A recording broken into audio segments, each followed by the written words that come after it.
Bismillahirrahmanirrahim. Assalamualaikum warahmatullahi wabarakatuh. Assalamualaikum warahmatullahi Dan salam sejahtera. Alhamdulillah, syukur kita kepada Allah Taala kerana pada tengah hari ini, petang ni kita bersama dengan Dr. Osman Talib atau dikenali sebagai OT untuk membincangkan satu isu penting berkaitan dengan pendidikan, terutama tentang STEM, Sains, Teknologi, Engineering dan Matematik, yang kita banyak mendengar dan melihat dan juga membaca tulisan-tulisan Dr. OT berkaitan dengan STEM. Bersempena kita pada bulan ini adalah bulan kemerdekaan dan bulan Hari Malaysia. Kita nak melihat perjalanan sistem pendidikan kita yang kita mula sejak daripada awal merdeka sehinggalah sekarang. Dan kalau kita lihat, Doktor, apa khabar, sihat? Alhamdulillah. Jadi kita akan bincang tajuk tentang berkaitan dengan STEM ataupun berkaitan dengan sains, matematik, juga berkaitan dengan kurikulum yang berat, silibus yang berat, dan kita akan fokus kepada subjek sains dan matematik kerana kita percaya doktor seorang pensyarah yang ada pengalaman dalam bidang pendidikan dan juga dalam bidang sains. Jadi kalau kita tengok pendidikan kita telah melalui proses transformasi. Saya pun tak tahu nak guna transformasi ke reformasi ke, tapi kita telah melalui perubahan demi perubahan. Daripada kita lihat sains dan matematik mula diperkenalkan tahun 1967. Kemudian kerajaan buat satu dasar 60-40, 60 dalam bidang sains dan 40 dalam bidang sastra. Dan akhirnya kita lihat sampai hari ini hasrat polisi dasar kerajaan itu tak mencapai. Dan timbul persoalan kepada kita, kenapa pelajar-pelajar tidak berminat dalam bidang sains matematik. Kadang-kadang orang nak sebut STEM ni orang takut, tapi tak apa, kita sebut sains dan matematik. Dan kita lihat apakah yang menyebabkan pelajar kurang minat, sama ada disebabkan konten ataupun kandungan atau silibusnya yang berat, ataupun guru tidak mampu mengajar subjek STEM dengan baik. Dan sepaham saya, doktor pernah belajar di Australia dan telah melihat pendidikan di sana. Jadi sebagai permulaan ni doktor, macam mana doktor melihat subjek sains dan matematik dalam sistem pendidikan negara? Apa komen doktor, dan kalau kita nak banding apa yang ada di Australia dan juga di Malaysia? Silakan doktor. Okey, terima kasih atas soalan tersebut. Assalamualaikum warahmatullahi wabarakatuh, dan juga terima kasih kepada penganjur yang menjemput saya pada petang ini. Perkara ni sebenarnya satu perkara yang besar. Setelah kita 66 tahun merdeka, proses tu panjang, tetapi ada perbezaan besar yang maybe ramai yang tidak tahu antara sistem di negara kita dan juga sistem di negara yang boleh saya katakan negara maju. Boleh katakan semua sistem negara maju itu sebenarnya berbeza dengan apa yang kita lakukan di Malaysia. Saya pernah kemukakan perkara ini yang saya namakan sebagai sistem centralized dengan decentralized. Okey, sistem centralized adalah kita semua berpusat kepada satu kementerian di bawah KPM. Tujuannya untuk mengawal semua aktiviti pendidikan di seluruh negara. Pada peringkat awal selepas merdeka, sistem ini adalah satu sistem yang kita anggap baik kerana kita baru merdeka, tetapi kalau dibiarkan secara berterusan, kita akan menghadapi satu isu di mana untuk mengawal semua sekolah itu sebenarnya dia tidak memberikan tidak menyantuni nature pendidikan yang kita anggap sebagai unik. Di luar negara mereka sistem decentralized. Decentralized itu bermakna kuasa diberikan kepada majlis tempatan, contohnya Majlis Pembenaran Sepang, diberikan kuasa dan diberikan kuasa kepada sekolah, dan sekolah berikan kuasa PDP, pengajaran pembelajaran, kepada guru.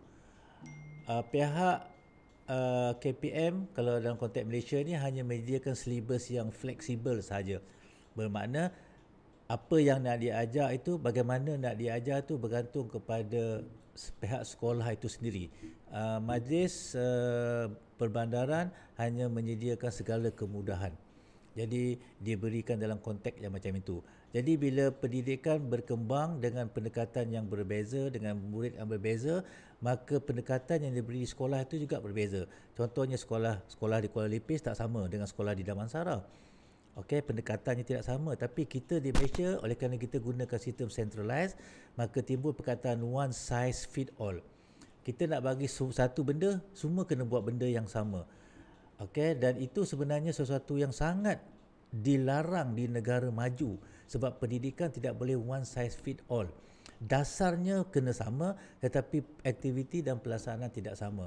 Jadi keluarlah STEM, keluarlah kebat, keluarlah silibus, keluarlah beg berat, keluarlah macam-macam. Itu sebenarnya tidak dapat diatasi kerana kita nak standardkan semua sekali. Okey, mungkin saya boleh bermula dengan situlah. Yang kedua, aspek dikatakan sebagai STEM tadi. Kita ada 11 tahun sekolah dari sekolah rendah kepada sekolah menengah. Sekolah rendah adalah membina asas. Kalau kita anggap sebagai dua level, di mana level sekolah rendah tahap 1, tahap 2. Tahap 1 kalau di luar negara mereka hanya memperkenalkan 2 subjek saja, iaitu subjek bahasa. Okey, ini dikatakan subjek core lah, subjek bahasa dan juga subjek matematik yang diajar, tetapi kita memperkenalkan sehingga 10. Kalau boleh saya sebut, Malaysia adalah negara yang paling banyak subjeknya di tahun 1, 10 subjek, Singapura 7, negara barat saya rasa sekitar 5 dan termasuk Jepun, dan di Finland dan Norway maybe ada 4 subjek saja, iaitu subjek bahasa, subjek matematik, dan 2 ni subjek berkaitan dengan social science, di mana dalam tu juga ada sikit geografi, ada sikit pembinaan karakter dan sebagainya, aktiviti banyak lah. Jadi mereka sebenarnya nak membina supaya pelajar tu bersedia untuk menjadi seorang pelajar yang ada passion kepada apa yang mereka nak lakukan dan sesuai dengan minat mereka sendiri. Yang itu yang mereka cuba nak bina lah. Jadi bila mereka berikan subjek itu secara longgar, maka guru boleh melihat potensi murid. Dan satu lagi yang maybe tak ramai yang tahu adalah guru di negara maju, termasuk di Jepun, termasuk di Korea, adalah guru yang mengajar hampir semua subjek utama sepanjang tahun berhadapan dengan pelajar yang sama, dan itu memberikan guru itu peluang untuk mengetahui potensi pelajar tersebut, dan subjek itu tidak banyak maka boleh disesuaikan dengan jadual waktu guru tersebut. Okey, guru besar tak pernah ambil cakna apa yang dia ajar dalam kelas, tapi dia mengurus segalanya lah, tapi dia tak cakna, dia tak kisah apa yang guru tu ajar kerana guru itulah dianggap sebagai profesional, telah dilatih sama ada di maktab ke ataupun di universiti secara yang kita anggap sebagai profesional lah. Jadi dibiarkan guru tu mengajar. Sebab itulah guru di kat sana setiap tahun mereka accumulate, mereka menghimpun pengalaman. Setiap tahun mereka menghimpun pengalaman, akhirnya mereka menjadi seorang yang mahir untuk mengajar dengan pendekatan-pendekatan yang kita anggap sebagai mengikuti perkembangan semasa dalam konteks sekolah itu sendiri. Boleh saya katakan bahawa tidak ada perkataan STEM dalam kurikulum kebangsaan negara maju. Tidak ada perkataan STEM. Malah guru kata dia dengar STEM, tetapi STEM tu bukan benda yang disebut-sebut seperti satu perkara baru. Okey, jadi saya selalu menentang STEM ini, dan saya gunakan perkataan kemaruk STEM sebab kita nak bercakap semua tentang STEM. Sedangkan perubahan berlaku sekiranya berlaku apa yang terjadi dalam kelas. Perubahan berlaku apabila aktiviti dalam kelas tu berubah. Tetapi kalau berlaku hanya perbincangan di peringkat atas, tak lepas sampai kepada guru, maka itu benda yang sia-sia. Itu yang selalu saya sebutlah. Jadi biarlah di atas tu tidak berbincang, tetapi guru laksanakan daripada di atas tu berbincang. Saya rasa ini masuk tahun yang ke-6, ke-7 atau ke-8 STEM mula diperkenalkan secara intensif di Malaysia, tetapi kelas tak merasa apa-apa. Malah menjadi lebih teruk lagi, contoh RBT. Okey, reka bentuk dan teknologi. Satu subjek yang diperkenalkan mulai tahun 4. Mengganti KH. Sedangkan negara barat datang STEM pun mereka tak ubah mereka punya KH. Apa yang mereka ubah adalah mereka tambah lagi kemudahan makmal, contohnya pertukangan, tambah lagi kemudahan makmal masakan umpamanya. Tetapi kita tak, kita buang semua tu, kita ganti RBT, tapi makmal kita masih lagi menompang makmal KH dengan alat-alat yang purba yang masih kekal lagi, yang kita tak gunakan untuk RBT. Jadi akhirnya dia tidak mendatangkan apa-apa manfaat kepada murid. Yang itu pandangan umum saya lah. Saya sentuh tadi pasal silibus kita, pasal sistem kita yang kita kata centralized, kuasa dipegang oleh KPM Okey, yang itu tidak berlaku di luar negara. Mereka decentralized. Akibatnya one size fit all yang tidak ujian perpisahan utama yang besar adalah di peringkat A level, SPM. Di bawah dia tak ada. Dia banyak lebih kepada school based assessment. Macam kita nak buat PBD lah.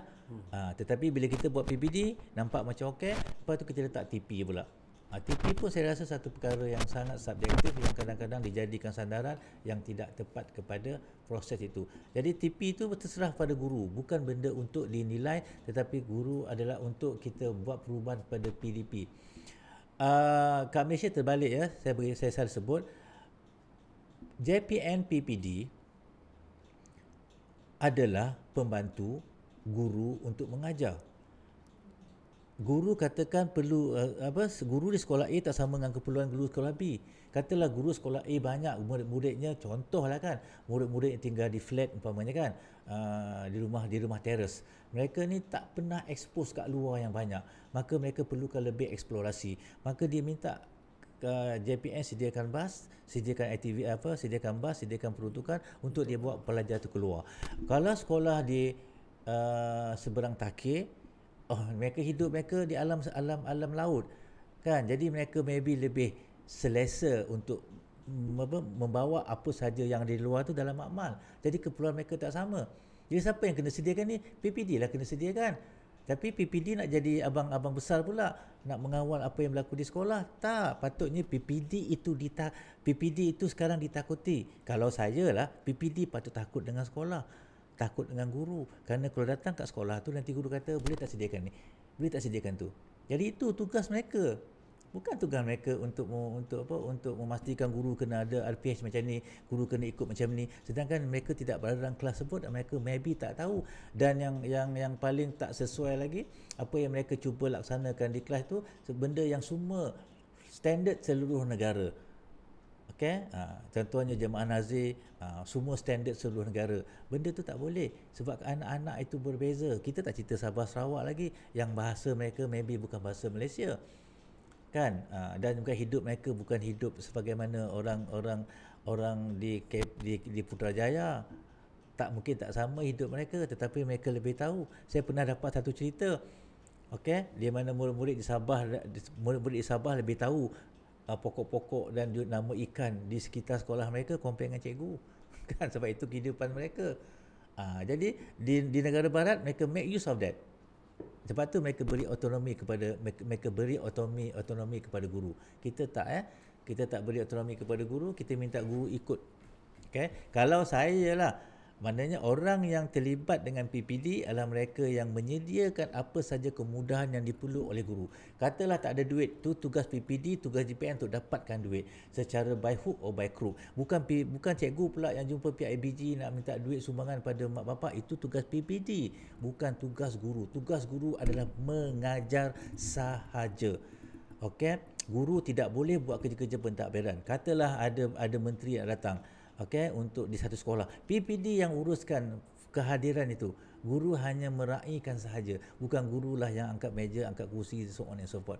Jadi benda tu macam saya nampak macam tak kena. Dan akhirnya bila orang jabatan datang, disebut perkataan orang jabatan, semua kelang kabut. Patut orang jabatan tu takut datang sekolah.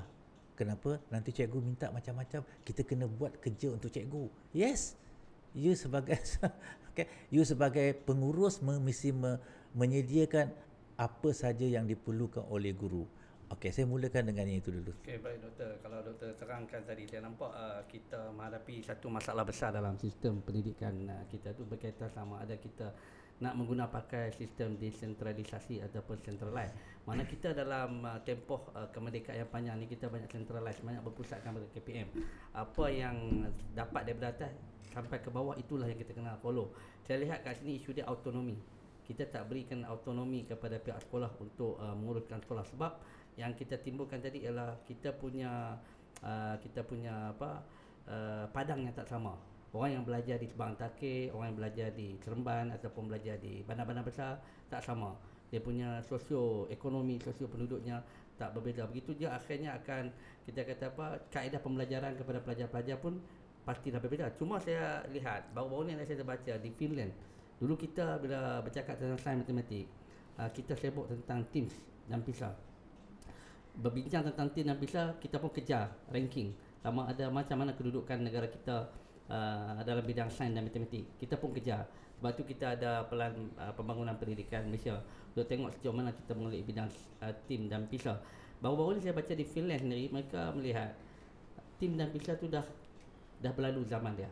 Dan Finland bercakap tentang pentaksiran yang berbeza dengan apa yang kita bercakap. Seolah-olah kita nampak di sana pun ada kegagalan.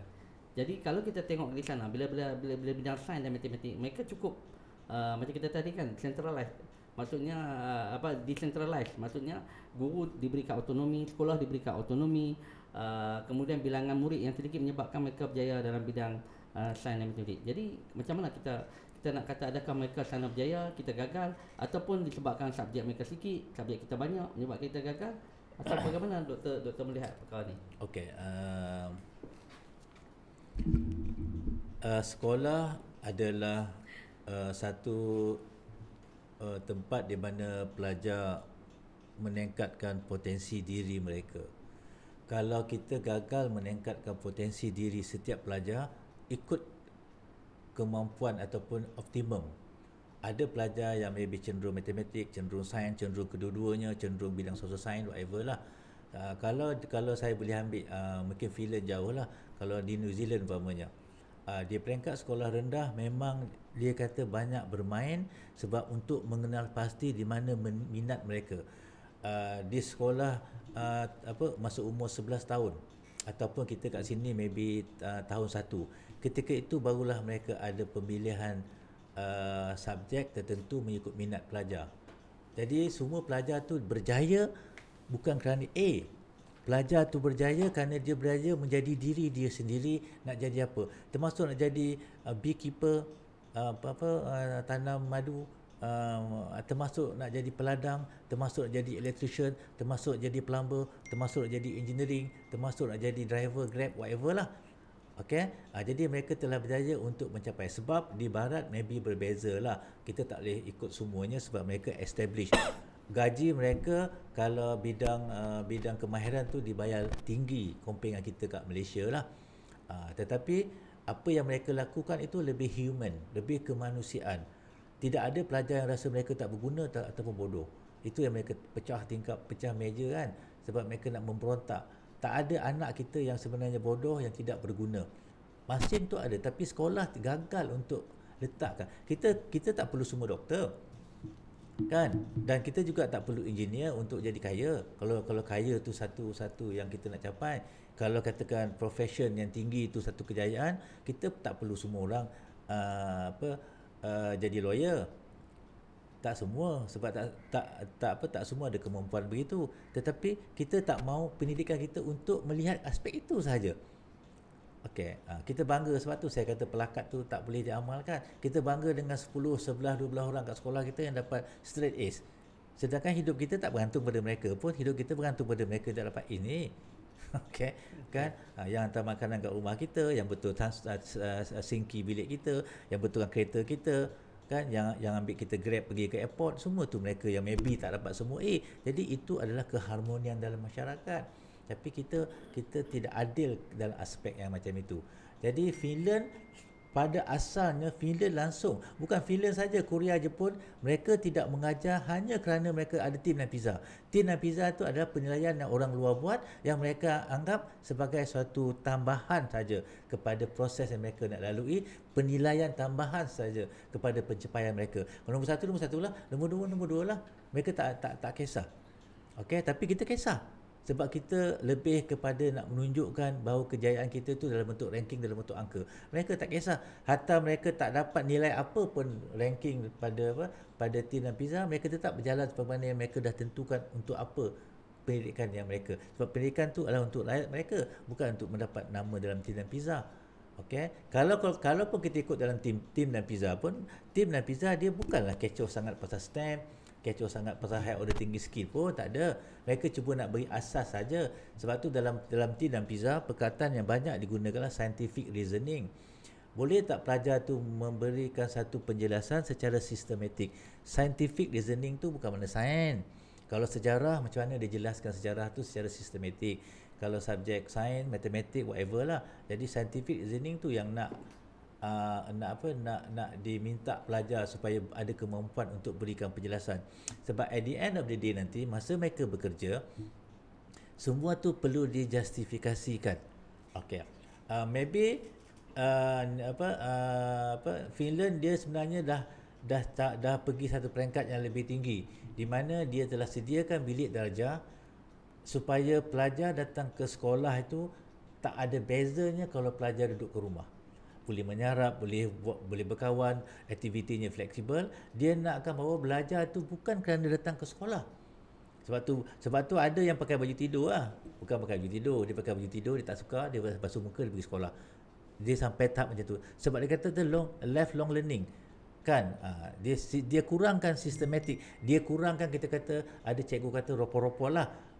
Kita kurangkan benda yang macam itu. Kalau di Australia pun sama juga. Mereka kurangkan benda macam itu. Tengok hari kebangsaan kita kan, banyak anak-anak yang menang yang menang pakaian berhias kan. Siapa yang belikan pakaian tu? Mak bapak dia, beratus-ratus mak bapak dia habis duit, dan anak orang lain pandang sahaja. Lepas tu sekolah berbangga sebab anak berjaya. Okey, yang dapat 10A, 9A, 8A tu kerana anak mereka ikut tuition sepanjang-panjang mereka berada di peringkat sekolah menengah umpamanya. Dan sebenarnya sistem arus perdana itu sendiri tidak membentuk. Yang bentuk tu mak ayah je. Kalau ikutkan sistem arus perdana, tu ramai yang tercicir lah. Itu. Jadi kita nak kena faham aspek yang macam itu. Jadi Singapura, jiran kita, dia mengambil jalan tengah. Okey, satunya kerana negara dia kecil, okey, dan dia boleh uruskan dengan baik. Sebab itulah kalau kita buat sistem decentralized, Penang, Johor, Melaka, apa lagi kecil Penang, Melaka, Perlis, apa lagi negeri kecil? Melaka, Melaka, Perlis. Katalah jadi katalah ada sekolah yang berjaya dengan strategi-strategi tertentu. Kita ada 14 sekolah.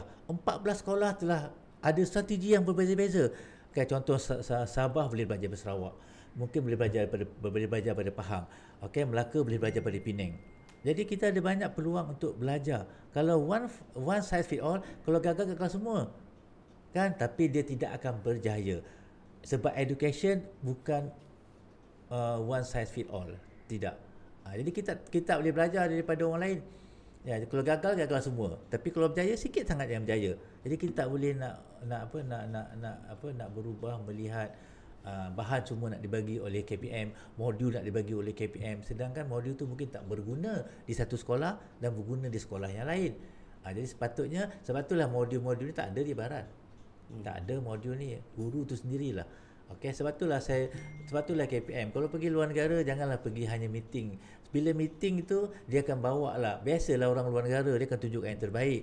Pergi lawat sekolah, bukan observe, pergi melawat, bukan buat pemerhatian, melawat. Dia bawa lah sekolah yang terbaik. Cuba kita pergi observe kat sekolah tu, baru kita faham apakah sebenarnya yang guru-guru itu lakukan.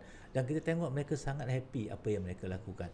Saya belum pernah dengar lagi ada pegawai KPM yang observe sekolah 3 hari, 4 hari, tengok apa yang berlaku. Baik doktor, tadi bila doktor sebut tentang masalah kita tadi, kita tak ada autonomi dan sekolah guru tak diberikan peluang untuk masa yang banyak untuk dia develop kemahiran dia, skill dia untuk macam mana nak memberikan pendidikan yang terbaik kepada pelajar. Ini yang menyebabkan kita hari ini jadi ini sebab sekolah kita ni banyak bergantung kepada one stop center ataupun kita kata centralized daripada KPM, menyebabkan guru tak kreatif dan akhirnya jadi mangsa kepada keadaan ialah pelajar. Jadi kita pun tak banyak masalah doktor. Sekarang ni baru-baru ni KPM ada buat tinjauan tentang kurikulum untuk dilaksanakan pada tahun 2027 dan akan berakhirlah pelan pembangunan pendidikan Malaysia pada 2025. Apa komen doktor berkaitan dengan kurikulum ni? Adakah doktor lihat perlu ada penambahbaikan, cadangan macam mana kita nak pastikan kurikulum kita ni fleksibel, anjar, memenuhi keperluan semasa dan juga kita mampu bersaing di peringkat yang lebih besar dan jauh? Kalau tanya saya lah, yang itu adalah kurikulum itu akan bergerak dengan sistem yang kita sediakan untuk dia beroperasi. Jadi kalau kita boleh fikirkan lebih asas daripada itu, okey, autonomi umpamanya, okey. Autonomi ni dia tak perlu kurikulum. Okey, dia cuma kita berikan ruang, contohnya autonomi. Untuk guru-guru tu sesuaikan. Memang KPM mengaku beri guru tu autonomi. Kan dia kata kita dah beri autonomi kepada guru, tetapi bila datang nazir, bila datang orang menyelia, dia dah perangkap dekat situ. Jadi benda tu macam kita sebut tapi sebenarnya kita tak bagi. Hanya untuk menunjukkan kita ada ruang untuk beri autonomi. Sebenarnya itu tidak seperti yang diberi oleh negara barat. Okey, saya tanya salah seorang kenalan saya di Finland. Bila anak dia sekolah di Finland, anak dia tanya, ada tak guru besar tu observe apa yang berlaku di sekolah? Dia kata, why should I? Kenapa perlu pula saya nak observe? Itu tugas guru mengajar. Kan sebab tu mereka punya PLC kuat. Kan kenapa? Kerana bila mereka diberikan autonomi, mereka berbincang sama mereka, dan mereka diberikan 2,000 untuk pilih bengkel khusus apa mereka nak. Contohnya saya mengajar di tahun 1, saya dapati saya perlu, contohnya tahun 6 lah, saya dapati saya perlu contohnya masukkan elemen AI dalam pengajaran, tapi saya tidak ada pengetahuan AI. Jadi dengan 2,000 tu saya boleh pergi mana saja bengkel saya suka untuk saya pilih. Bukannya kita buat pergi bengkel yang KPM sediakan, lepas tu kena ikut cara dia. Dia keluarkan, contohnya kebat, dalam dia keluarkan modul kebat sampai 2-30 muka surat, kena ikut ni. Akhirnya itu tak jalan. Ataupun mungkin disebabkan guru kita tak bersedia. Tak, guru kita bersedia. Guru kita antara yang paling hebat. Mana ada orang tahun 1 ajar 10 subjek. Kan? Murid kita paling hebat. Okey, guru kita bersedia. Sebab tu lah kalau guru Finland datang ke Malaysia, mereka collapse. Mereka tak boleh ajar kan. Tapi apa yang kita lakukan sekarang, kita nak mengawal semua. Sistem kita dah jadi macam itu. Kita punya KPI dah ke arah itu. Salah satu daripada KPI kita nak menunjukkan prestasi kita meningkat. Salah satu cara untuk prestasi meningkat, kita buat perbandingan sekolah mana yang JPS lebih tinggi, sekolah mana yang lebih kurang, sekolah apa anugerah ini guru masuk pertandingan, banyak mana sekolah itu masuk pertandingan. Itu adalah hiliran sahaja. Okey, benda tu ada pun dia bukan. Kita bercakap pasal arus perdana pendidikan untuk seluruh rakyat Malaysia, bukan untuk kumpulan-kumpulan yang ada peluang. Robotik umpamanya, berapa puluh orang sangatlah dalam satu daerah tu boleh terlibat dengan robotik. Kan sebagai contoh kan. Jadi robotik perlu. Tetapi ada benda lain yang lebih asas daripada itu yang kita kadang-kadang tak dapat nak sediakan. Dan juga saya dah tegur, ini kali ketiga saya tegur. KPM punya kaji selidik makin lama makin teruk. Kali ini paling teruk sekali kerana dia tidak ada konstruk yang sepatutnya ditanya untuk menjawab persoalan bagaimanakah pelaksanaan kurikulum 2027. Okey. Jadi tidak ada konstruk yang ibu bapa boleh tunjuk, dan soalan dia juga tidak objektif. Contohnya soalan yang saya kemukakan, adakah kurikulum perlu, apa soalannya, adakah silibus memadai, sebagai contoh. Okey, jadi memadai itu sangat-sangat subjektif. Kan? Terlebih pun memadai. Kan? Katakan silibus terlebih, dia juga memadai. Sedangkan terlebih itu adalah satu masalah, tapi kita terpaksa jawab memadai. Jadi akhirnya item itu adalah subjektif, sedangkan ciri item adalah objektif. Kat situ pun dia dah tak lepas dah. KPM lagi. Dan saya tegur, saya tahu teguran saya sampai kepada KPM, tapi mereka buat tak tahu sajalah. Itu antara ciri. Mereka tak responsif pun. Okey.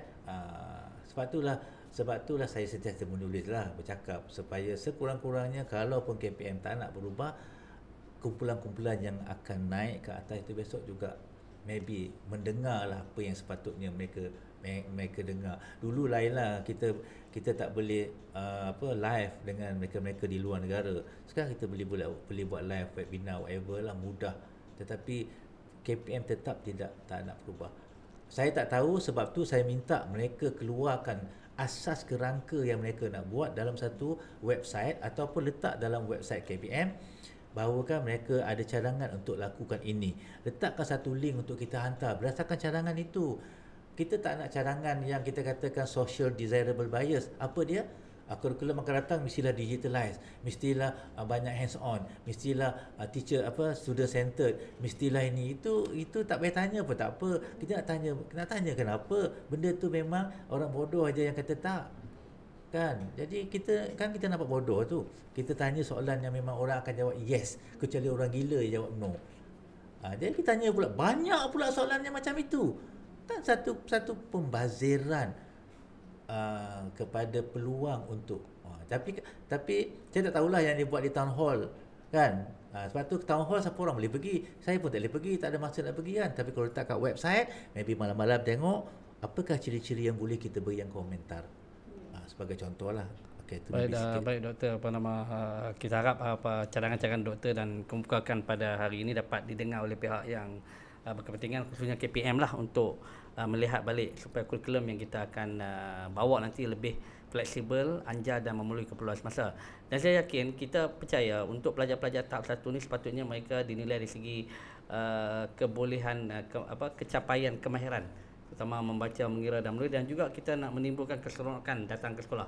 Jadi dengan beban subjek yang terlalu banyak ini menyebabkan pelajar-pelajar pertama dia tak boleh capai kemahiran-kemahiran yang diperlukan dekat tahap 1, dan juga kita kata minat untuk datang ke sekolah disebabkan beban subjek yang terlalu banyak. Jadi kita harap KPM dengar benda ni dan buat sesuatu. Akhir sekali doktor, sebelum kita tutup perbincangan, mungkin sesi yang lain kita akan panggil lagi doktor, ialah apa yang perlu cadangan doktor untuk pastikan anak-anak murid-murid kita ni minat bidang sains dan matematik, dan apa move forward pendidikan kita akan datang tu. Yang pertama kita tak boleh bina kurikulum secara silo. Maknanya orang sains bincang orang sains, orang matematik bincang orang matematik, tak boleh. Sebab akhirnya nanti bila kita campurkan semua akan jadi burden. Minat tidak akan timbul kalau kejap ajar matematik, kejap ajar art, kejap ajar tu banyak sampai 10 subjek. Kalau sekolah integrasi agama 16 subjek. Kita nak jadikan apa 16 subjek tu? Relax lah dulu kan. Jadi mereka sebab sains ini subjek yang kita anggap sebagai kehidupan anak-anak. Mereka nampak apa yang berlaku di sekitar mereka, tapi mereka tak tahu macam mana nak menjelaskan. Jadi itulah peluang untuk kita timbulkan perkara-perkara yang mereka seronok dengannya. Hatta bermain lumpur, bermain hujan, menanam pokok, membuang sampah, pergi ke sungai, menangkap ikan, itu adalah sains. Tapi kita letakkan itu secara sistematik dalam buku. Terpisah-pisah. Kenapa tidak? Dan kemudian bila mengajar sains, kenapa tidak bila mengajar sains tu ada matematik dalamnya? Kan? Tadi kita tangkap 3 ekor ikan. Entah macam mana 2 mati. Berapa ikan yang kita ada tadi? Kenapa tak boleh macam itu? Jadi anak-anak tu tak terasa mereka tu belajar. Saya yang paling saya geram tu, saya tanya anak-anak di New Zealand. Kan, dia rasa masa bila belajar dia tak tahu. Dia tak tahu belajar matematik tu, dia tak tahu belajar bahasa, dia pergi sekolah kerana dia learn something. Tapi dia tak tahu yang dia learn tu subjek matematik ke, subjek apa ke, tapi dia boleh mengira, dia boleh membaca dan dia boleh menulis secara berperingkat lah, dan akhirnya mereka dapat menguasai asas tanpa mereka tertekan. Dan akhir sekali saya nak sebut kat sini, tanyalah siapa-siapa yang anak mereka pernah belajar ke luar negara. Kan, kita tak payah kejut dia bangun pagi sebab dia terlompat-lompat nak pergi sekolah, dan hari Jumaat hari mereka bersedih sebab mereka tak boleh pergi sekolah. Kenapa? Sekolah tu pada mereka adalah kehidupan mereka yang baru selain pada keluarga lah. Jadi mereka seronok berkawan dan mereka dapat belajar. Dan tentulah tak semua itu, sebab dalam bidang sains kita tak perlu banyak saintis. Tadi 60-40 kan. Sebenarnya 60-40 tu tak realistik. Sepatutnya sains tu 40, social science tu 60. Sebab orang social science boleh masuk sains. Banyaklah orang social science. Kan? Tapi orang sains orang sains boleh masuk social science. Tapi orang social science tak boleh masuk sains. Dan sains ni pula kita tak perlu ramai orang. Kita perlukan bajet berjuta-juta ataupun berbilion-bilion untuk kita buat satu organisasi bidang sains supaya kita dapat satu dapatan yang baik kepada pelajar yang baik. Kita tak perlu saintis yang banyak kan. India sekarang dah pergi ke bulan kan. Walaupun banyak orang sana yang kita anggap macam tidak educated kan. Jadi saintis tak perlu banyak. Tapi sekarang kita nak semua jadi sains, dia sebut STEM kan. Jadi akhirnya kita pun tak faham STEM tu apa benda dan nak bawa ke mana. Okey, itu sajalah. Terima kasih. Okay, terima kasih kepada Dr. Oti, Dr. Osman atas perkongsian perbincangan kita pada petang ni. Jadi kita harap apa yang kita bincang ni mungkin sebagai permulaan untuk kita lebih mendalam isu-isu STEM ni. Apapun banyak input yang kita dapat daripada Dr. Oti berkaitan dengan pemerhatian dia tentang dalam bidang STEM, dan kita harap KPM dan dengar perbincangan ini dan melakukan sesuatu untuk kita melihat masa depan subjek sains itu lebih baik, dan bahkan yang paling penting kita nak anak-anak datang ke sekolah dengan penuh ceria dan seronok. Itu yang sebenarnya pendidikan kita, memaknakan pendidikan itu dengan keseronokan dalam belajar. Jadi insya-Allah kita ketemu lagi dalam sisi diskusi pendidikan bersama dengan tokoh-tokoh, dengan pakar-pakar dalam bidang pendidikan yang akan memberi manfaat kepada bukan saja kepada warga pendidik dan juga kepada ibu bapa dan anak-anak yang mengikuti syurah ini. Wabillahi taufiq wal hidayah. Wassalamualaikum warahmatullahi wabarakatuh. Assalamualaikum warahmatullahi wabarakatuh.